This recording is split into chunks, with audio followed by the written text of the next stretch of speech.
나는 깨진 단지를 눈으로 찬찬히 확인하는 순간 입술을 파르르 떨었다. 깨진 단지를 확인하는 순간 입술을 떨었다고? 이 입술을 떨었다라고 하는 것은 두려움,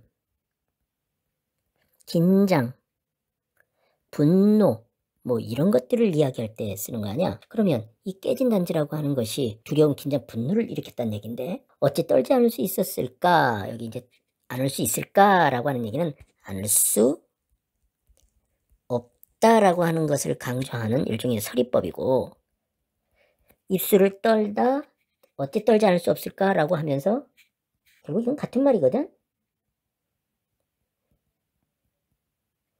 그런 거 보면 이 사람의 어떤 그 심리 상태가 굉장히 심각함을 갖다가 부각하는 효과가 있네. 그 단지의 임자가 욕쟁이 함경도 할머니임에 틀림없음 에랴. 에랴라고 하는 거 보면 이 단지의 임자가 욕쟁이 함경도 할머니이다 라고 하는 것이 두려움, 긴장, 분노 이런 것들을 갖다가 유발하는 심리 유발의 원인이 되는 거지. 이 벼락 맞아 대질놈의 아새끼를 봤나 하는 욕설이, 이거는 그렇다면 인용을 통해서 해야 될 것을 갖다가 인용 보호 없이 지금 써놓은 거네. 귀에 쟁쟁해지자. 귀에 쟁쟁하다라고 하는 얘기는 소리가 뚜렷하게 들리다, 뭐 이런 얘기인데, 이거는 실제 그렇게 한 게 아니라 일종의 이게 환청이네. 환청으로 봐야 되겠네. 등 뒤에서 올라온 뜨뜻한 열기가 목덜미와 정수리깨를 휩싸며 치솟아 올라 추운 줄도 몰랐다. 정수리깨라고 하는 것은 머리 꼭대기를 갖다가 말하는 거지. 그러니까 여기 이제 뜨뜻한 열기가 등 뒤에서 올라와가지고 목덜미와 정수리깨에 휩싸며 치솟아 올랐다라는 얘기는, 여기서 뜨뜻한 열기라고 하는 것은 보통 이제 흥분, 분노, 두려움 뭐 이런 것을 갖다가 말하는 거지. 근데 여기에서는 뭐로 봐야 되느냐 하면 두려움으로 봐야 될 것 같아. 추운 줄도 몰랐다. 그만큼 두려움의 정도가 크다라는 거지. 즉 심리 정도가 매우 크다라는 것을 말하는 거지.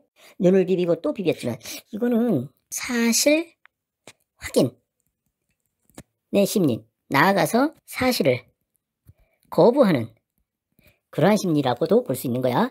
이미 벌어진 현실이 눈앞에서 사라질 리는 없었다. 이제 이런 것들을 갖다가 이제 뭐라고 하면 엎어진 물을 담을 수 없다.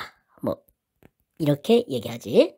집 안팎에서 귀청이 떨어져라 퍼부어질. 귀청이 떨어진다라고 하는 얘기는 고막이 떨어진다 라는 얘기고, 이 얘기는 바꿔 말하면 매우 큰 소리를 갖다가 전형적으로 말할 때 쓰는 거지. 지청구. 이 지청구라고 하는 것은 꾸짖는 거야.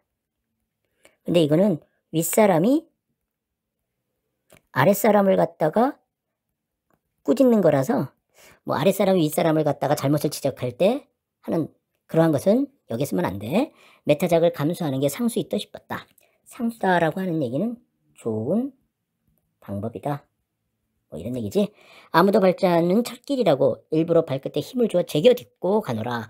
이 제겨라고 하는 것은 지질러 뭐 이런 얘기인데, 다시 말하면 힘주어 뭐 이런 얘기지. 우리 집 앞에서 변수 앞같이 뚜렷이 파인 눈 위의 내 발자국은 요즘 말로 도주 및 증거인멸의 가능성을 임치감치 봉쇄하고 있는 터였다. 도주 및 증거인멸의 가능성을 봉쇄하다 라고 하는데, 단순하게 말하면 잘못을 숨기다 뭐 이런 뜻이지. 뭐 이렇게 쉽게 말할 걸 이렇게 어렵게 말했지? 나는 울기 전에 최후의 시도를 하기로 마음먹었다. 최후의 시도. 뭔가 좀 대단한 일이 벌어질 것 같네. 오랑바리 나바롱 나라비 본 나락가는 바꾸다냐. 말하기도 어렵다. 손오공이 부리는 조화를 기대하며 입속으로 주문을 반복해서 외웠다. 어이구, 입속으로 주문을 반복해서 외웠는데 이게 바로 최후의 시도구만.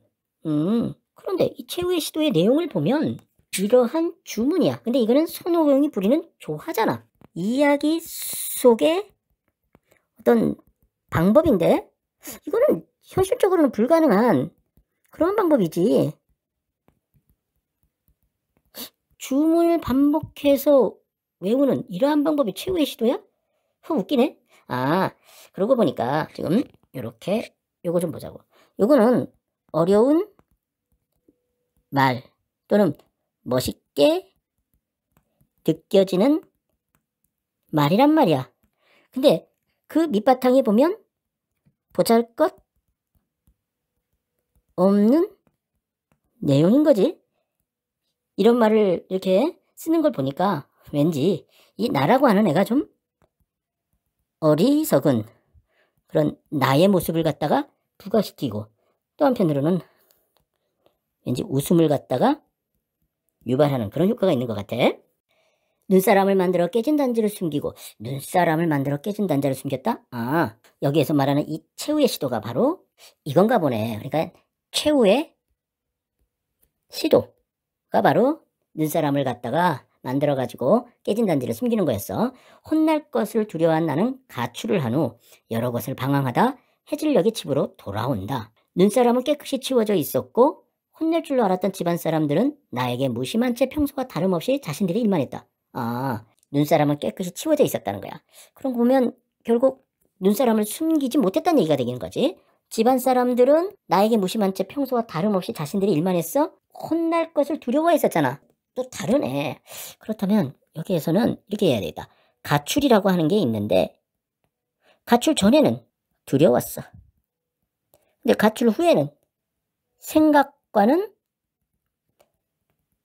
다른 상황이 벌어지고 있었던 거네. 나는 나를 둘러싼 세계가 너무도 낯설게 느껴졌다. 나와 세계가 나오네. 자아와 세계라고 하는 게 있는데 요때 이 자아는 인식의 주체지, 즉 생각하는 능력을 갖고 있는 존재인 거야. 이 세계라고 하는 것은 인식의 대상이라고 하지. 그렇다면 여기에서 말하는 나가 바로 자아가 되는 거고, 세계가 곧 인식론에서의 또 세계에 해당하는 거겠지. 너무도 낯설게 느껴졌다. 내가 짐작하고 또 생각하는 세계하고 실제 세계 사이에는 이렇듯 머나먼 거리가 놓여 있었던 것이다.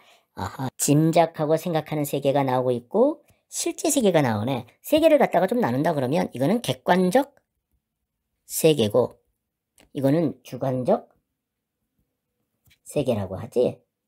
머나먼 거리가 놓여 있었다라고 하는 얘기는 주관적 세계와 객관적 세계는 같지 않다라고 하는 그런 뜻인 거지. 그 거리감은 사실이 세계는 나와는 상관없이 돌아간다는 깨달음, 그러므로 나는 결코 주변으로 둘러싸인 중심이 아니라는 어슴푸레한 깨달음에 속한 것이었다. 여기는 깨달음 두 개가 나오네.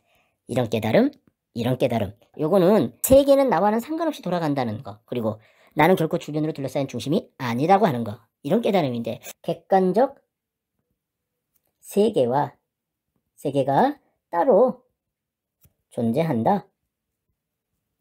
이런 얘기고, 요 말은 내 생각대로 세계는 돌아가지 않는다. 뭐 이런 걸 말하는 거겠네. 그러고는 어른처럼 땅을 쿵쾅거리며 뛰쳐나와. 이 땅을 쿵쾅거렸다라고 하는 것은 매우 흥분하거나 분노했거나 뭐 그러한 상태를 갖다가 말하는 건데, 이 골목 저 골목을 헤집으며 어딘가를 향해 가슴이 터져라고 마구 달리고 또 달렸다. 여기서 이제 또다시 뛰쳐나와 이랬단 말이야. 또 가출한 거래. 가슴이 터져라고 마구 달리고 또 달렸다.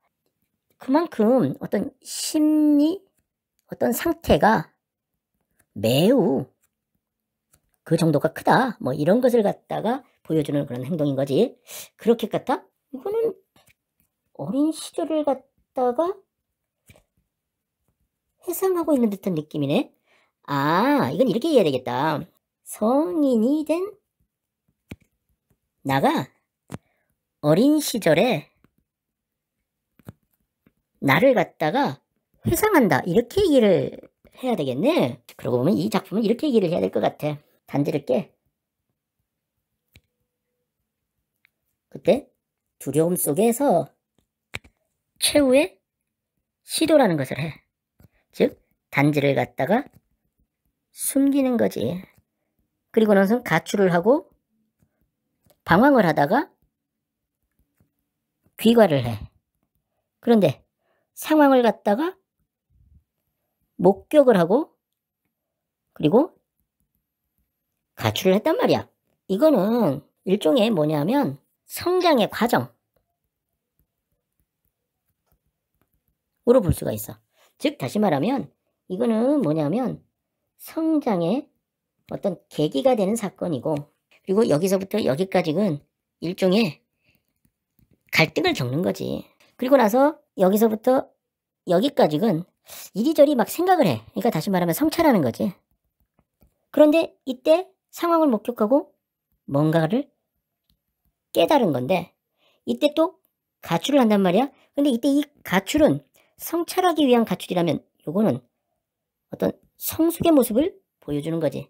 그러니까 세계가 자기 생각대로 돌아간다 라고 하는 그러한 그 상태에 있다가 여기에 와서 세계가 주관적 세계와 객관적 세계가 있는데 이게 같지 않다라고 하는 깨달음을 얻은 거지. 그러면서 이 나라고 하는 아이는 성숙하게 된단 말이야. 아, 이러한 과정을 보여주는 걸 갖다 우리는 성장소설이라고 하지. 이때 주인공은 이 어린 시절의 나거든. 미성숙한, 유치한 인물이라고 볼 수가 있어. 그러니까 정신적으로 미성숙하고 유치한 그런 인물이었던 거지. 그 나라고 하는 인물이 깨달음을 통해서 성숙해지는 그러한 과정을 보여주는 소설이 바로 성장소설이다 라고 할 수가 있는 건데, 지금 이 작품은 그러한 성장소설의 전형적인 그 사례라고 할 수가 있을 것 같아.